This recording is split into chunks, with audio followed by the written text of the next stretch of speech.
All right, this last one, I saw one like this on a recent AP practice test. So N is 400. After one generation, the new N is 420.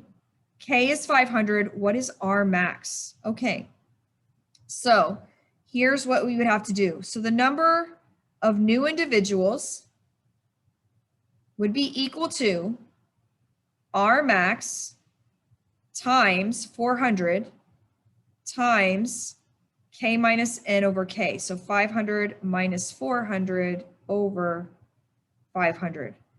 Now, we actually know our number of new individuals because this time they want us to solve for R max, right? So how do we get our number of new individuals? Well, our population started at 400 and it grew to 420. So our number of new individuals is 20. That's our population increase. It went up by 20. So 20 is equal to R max times 400 times 500 minus 400 over 500. So if you work out everything else, you're going to get this. You're going to get 20 is equal to R max times 80. That's what you end up getting when you work out all of this right here. You get 80. And so R max, we now just divide both sides by 80 to isolate R max. And we get that our R max is 0.25. And that's our final answer. So this was a kind of unusual problem, but I saw this actually on a recent AP practice test. So I wanted you to see that this is how you would go about solving for R max if you had an original and a new population size. You would go sort of work backwards, figure out by how much did your population grow, your change in growth, that's 20. And that's going to be equal to R max, and then you can plug everything else in. All right, the last formula here, this is not related to population growth, but this is a new formula on the formula sheet starting in 2020. It's something called Simpson's diversity index. There's actually more than one way to calculate this, but this is the formula that they chose for to put on the formula sheet, so that's the one we're going to use. You're basically going to get a number between 0 and 1.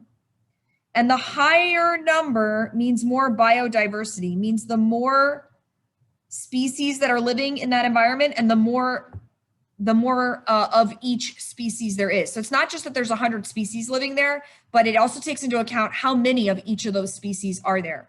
The more diversity there is, the more stable species with large numbers, the bigger this number is going to be.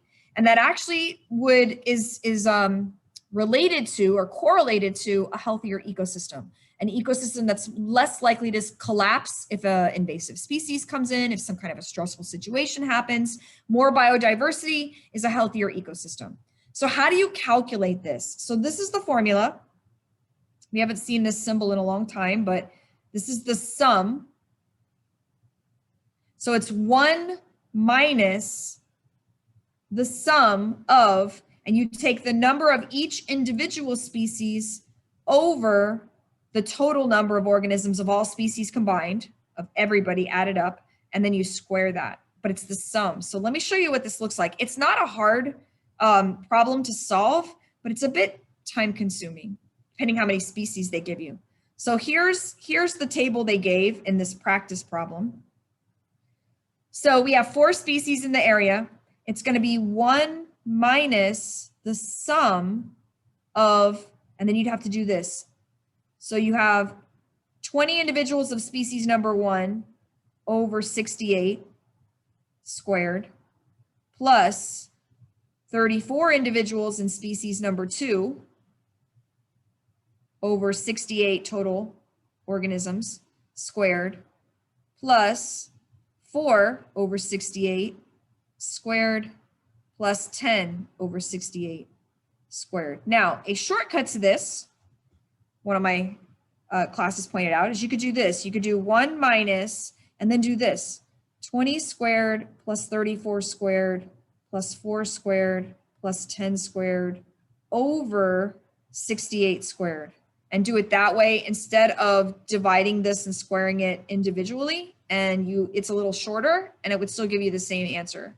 So I would get 1 minus, and that's the important part, is don't forget the 1 minus, because you do all that work and get an answer, and if you forget to subtract from 1, you're not going to get the right answer. So if I do all that work, I get 1,672 over 68 squared, and which then that gives me 1 minus 0.36, and our final answer is 0.64. So that's how you calculate Simpson's diversity index. So it's 1 minus, that's the important part. Don't forget to subtract from 1, whatever you get. And the sum, meaning for each individual species, this over the total squared, this over the total squared, this over the total squared, that over the total squared. So you could either do it this way and do 20 over 68 squared, 34 over 68, 4 over 68, or you could just do this, 20 squared, 34 squared, 4 squared, 10 squared over, and then just square 68 one time, whatever's faster. And then again, don't forget to subtract from 1, because I saw a lot of people do everything correct and they put the answer was 0.36 because they forgot that last step after all that work, that it's 1 minus that number. All right, so that is actually all of the math for this chapter, and that actually also wraps up the last couple formulas on the formula sheet. So at this point, we've covered every formula on the AP formula sheet, and we're going to be reviewing those, but hopefully this was helpful.